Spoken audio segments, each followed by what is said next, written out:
Morning. Today is Chav Zayin Kislev, the 27th of Kislev, and we are starting Parak Dalid of Tanya. Just to recap quickly to see where we're holding, the Alter Rebbe introduced us to two souls that animate us. There's the Nefesh Kis, the Nefesh Bahamas, the godly and animal soul. And we've been focusing these last few chapters on the godly soul, describing how first it comes from God's mind, and God and His mind are one. So we come directly from God. Each and every one of us are sourced in God's essential being. And then we described that this soul has three levels, that it has Nefesh, Ruach, and Neshama. The Nefesh is the part of the soul that animates this body, goes into this body and gives it life. The Ruach is this spiritual counterpart of that hovers above it in spiritual realms, but has all the similar faculties and features. And the Nefesh, and the Neshama is even higher than that. It's our essential being. It's the core of who we are, but it's not associated with this world or with our bodies.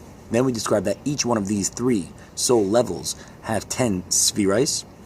They have 10 powers and faculties, 3 intellectual and 7 emotional. And then we spoke about how the intelligence will give rise to express certain emotions, that if we contemplate God, we could develop a ava and a yira, a love and fear for Him. And today we will discuss that. Now that we know what the soul is comprised of, how does he express himself? What is his apparatus to interact with this world? And we described there are 3 levushim, there are 3 garments that the soul can wear in order to express itself. He can express himself in thought, speech, and action. That he could use his 3 intelligent Chacham, Bin, and Das, his intelligent faculties, to think thoughts of godliness. Again, we're discussing the godly soul, that he wants to constantly be in touch and connected with God. So he will use his Chacham, Bin, and Das to think godly thoughts, Torah, and get to the bottom of halacha, and to contemplate, like our meditation that we did yesterday, to contemplate God's greatness.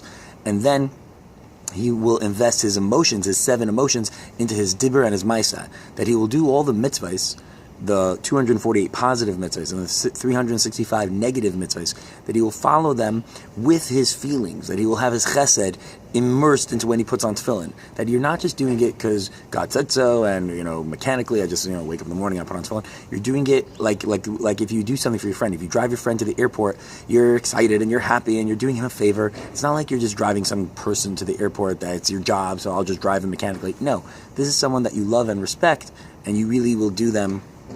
You will do this service with ava, with love. So all the positive mitzvahs, we do it in a sense of love. It comes from our emotions. When we speak about, to our friends, the way we use our mouth, that we want it to be with nice words and never in lashon hara or bad-mouthing anybody. So these are using your mouth with your emotions, and all the mitzvahs we do, both the positive and the negative, we do it with our emotions of ava and yira.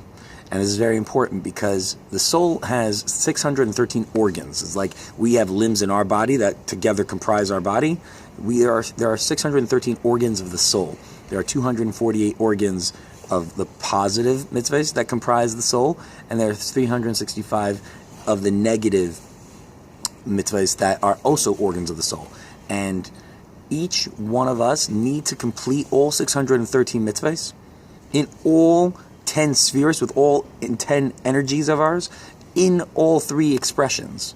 That we need to use our Chachma, Bin, and Das in our machshava and really think and contemplate about God and in every mitzvah and every halacha as much as we can.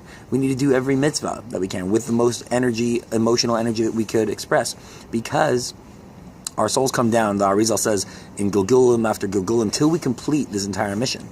So there are the organs of the soul that get invested into the Torah mitzvahs, and we need to do it with our 10 spheres, and they get expressed through the 3 machshava, dibur, and maisa, the thoughts, speech, and action.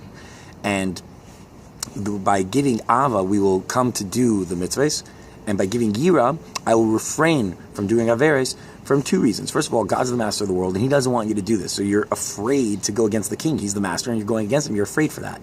But then deeper, it's like if you're around somebody who is so amazing, you admire this great person, you wouldn't want to do anything that would embarrass you. Now you know that God doesn't like averes, and you'd be embarrassed to do it in front of Him. Because what is an avera? An avera is when the klipa leeches away from your life force. Each one of us receive godly energy from Hashem in Ur and Chayas that we receive, that if the klipa if we do Averis, we're diverting this light, that we give it to external force. So we have less light in our lives, and this darkness gets bigger and bigger and bigger, and God doesn't want that in our lives. So He doesn't want us to do that Averis. So we would be embarrassed. We have this yira. So these are the three machshava dibur ma'isa of how we interact with this world, and we need to invest our emotional and our intellectual faculties into this.